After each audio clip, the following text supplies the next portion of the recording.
Good evening, I'm Lexi Simmons, and tonight I'm joined alongside one of my fellow staffers, Haley McCormick. And later, after a quick commercial break, we'll hear from Kayla Smith and Emma Cronin. We're doing things a little differently here on this episode of This Week in 23 Sports. And as you can see, it's an all-girls show, just the way we like it. And boy, do we have some juicy topics to discuss with you guys. As most of you have probably heard, the Tigers lost the NCAA appeal on postseason play. The appeal happened 299 days later after being handed down. The results of this loss is a one-year ban for football, baseball, and softball. Mizzou Athletic Director Jim Streck was choked up in his news conference with University of Missouri Chancellor Alexander Cartwright Tuesday, November 26. But his emotions soon turned to anger as he stated, the NCAA has proven again it cannot effectively serve its membership and the student athletes it's supposed to protect. Yeah, Haley, I mean, this situation as a whole is just really unfortunate for the Tigers. In the process of sending their appeal, Mizzou argued that they handled the situation with their highest integrity, followed by immediately self-reporting their mistakes, which is something that the other schools charged with these similar cases just haven't done, and they ultimately got dismissed in the end. I agree. Mizzou isn't the only school that has done this and been investigated on this issue. Many other NCAA teams have rumors floating around about them too, and their cases don't seem to be as closely investigated as Mizzou's or have had any postseason ban placed. Exactly, Haley. And not only did the Tigers lose this case, but Mizzou spent around $500,000 on legal fees during the appeal process and ultimately lost $10 million in the entire infraction process as a whole. This really has put a damper on their athletic fundings for upcoming seasons, considering the fact that they already have restrictions on their recruiting and scholarship funds. That's not the only thing we have left for you guys tonight. Tuesday night, the 4-3 Tigers took on 3-5 Charleston Southern Buccaneers. The Tigers, who were favored to win by 26, lost the game 68-60. Mizzou is now 4-4 on the season. Hopefully, Coach Martin can get his Tigers back in the swing of things before conference play starts. Yeah, I bet Tiger fans have the exact same hopes as you too, Haley. Coach Martin clearly felt the heat of that loss, and he had some more to say after the game. He said, "I've been doing this for a long time, and this was probably one of the toughest losses for me. It didn't feel right. We didn't have the right flow or the right momentum going. It was like we were chugging along, and we didn't do enough to win the game. Tiger fans can only hope that this is just a one-time thing, and these trends don't carry on into the remainder of the season." Mizzou's men's basketball plays again at 6:30 p.m. on Saturday in Temple for another non-conference road game. It'll be their second road game of the season after that devastating overtime loss at Xavier earlier in the season. Well, that's all we have for you guys. After a quick commercial break, we'll pass it over to Kayla and Emma to discuss more about what's going on in Mizzou sports community. For MUTV, this has been Lexi Simmons and Haley McCormick. We'll be back in a bit.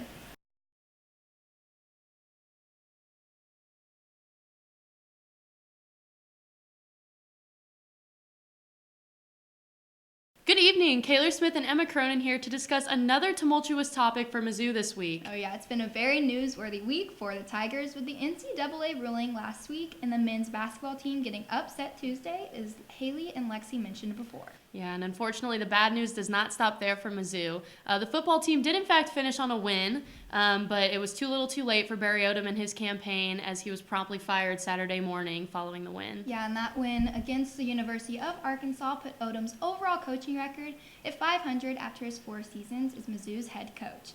Throughout this difficult season, much of Mizzou's fan base has lost a little bit of hope. Yeah, absolutely, Emma. Even the students here around campus were displeased with Odom this season. They started it off with a loss at Wyoming, which did not bode well for many, but then we followed it up with a 5-game win streak at home, and then a 5-game lose streak. So little ups and downs this season, but I'll definitely say that those losses to Vanderbilt and Kentucky were really the turning points for the season and when the team started losing the fans. Yeah, and that definitely has to be a very difficult for student athletes and young adults in the public eye.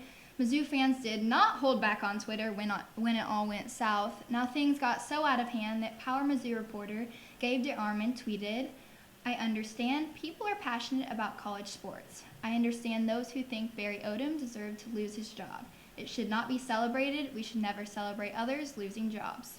Yeah, and I've read a wide variety of opinions from the fan base, but the thing that stood out the most to me on social media was the players' tweets and just how positive and heartfelt all of their messages were. Like, they have nothing but good things to say about him. Caleb Garrett tweeted, "Thank you for everything you've done for a program and for myself. Without you, I would have never had the opportunity to play in a Mizzou uniform. You have had a tremendous impact on my life well beyond football." Now that is absolutely a testament to who Barry Odom and the relationships that he builds with his players. Yeah, definitely. And one thing that also did not help Barry Odom was the fact that he was not hired by our current athletic director. So Jim Sturk already had a short leash for Barry Odom, and the 5-game lose streak and finishing 6-6 was just not it for Jim Sturk, and so he's going to try to get his own hire. Yeah, and things like that are a lot of why the fans wanted a coaching switch, but people don't always think about the fact that he brought us 3 bowl-eligible records in his 4 years here.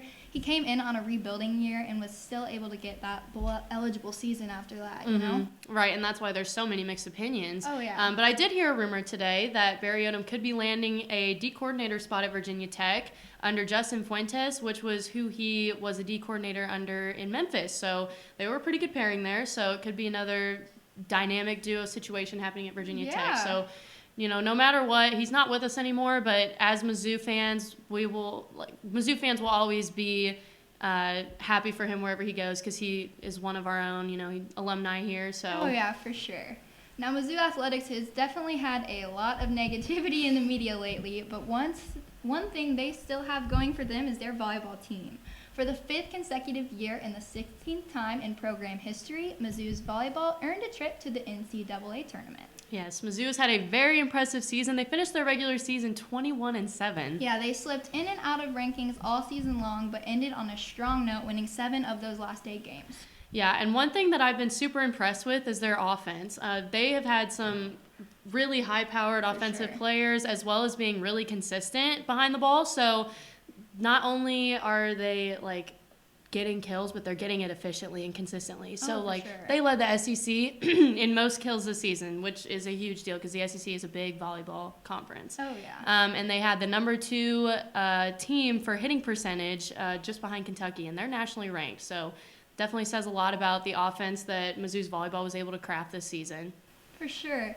And in the first round of the tournament, the Tigers will match up against Northern Iowa, UNI's first at-large bid over the past 5 seasons.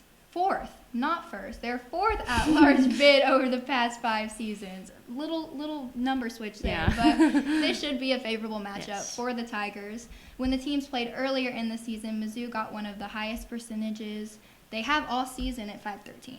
Yeah, and this is really impressive because volleyball hitting percentages work very similar to baseball batting averages. So 300 is pretty good usually because that means you're hitting the ball a third of the time. Oh, yeah. But for volleyball, having a over 500 hitting percentage means that they were getting kills over half the time they were going up for balls. So that means it's pretty amazing. Yeah, that's pretty impressive. Sure. So it just definitely speaks to everything that they've put into work this season, and I think that Mizzou fans should be excited going into the tournament, for sure. Totally agree. Now, the first serve of that game will be at 4:30 p.m. on Friday in Lincoln, Nebraska. For live updates, go to the NCAA website.